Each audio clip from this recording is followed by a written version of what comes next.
Consigliere, entriamo nello specifico di questa proposta di legge, quali sono i punti salienti? La nostra proposta prevede di mettere uno stop al consumo di suolo, ma fa un passo oltre, cioè propone degli incentivi per il recupero di suolo all'uso agricolo, ambientale e paesaggistico.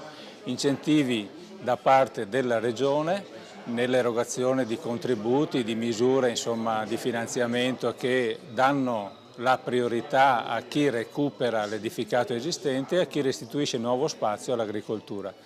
Incentivi anche di carattere comunale, con l'agevolazione per esempio nel pagamento di imposte, oppure appunto poter prevedere nuove volumetrie ulteriori ma senza consumo di suolo.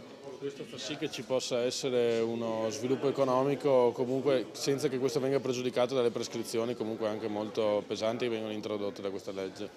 È chiaro che se noi parliamo di riqualificazione dell'edificato, innestiamo una nuova filiera nell'ambito dell'edilizia che oggi è molto in crisi, che è proprio quella che si caratterizza per il basso consumo energetico, per l'utilizzo di materiali appunto ecocompatibili, per il risparmio idrico, per la messa in sicurezza degli edifici dal punto di vista antisismico. Mi pare che siano tre elementi importanti sui quali l'edilizia può ripartire con speranza.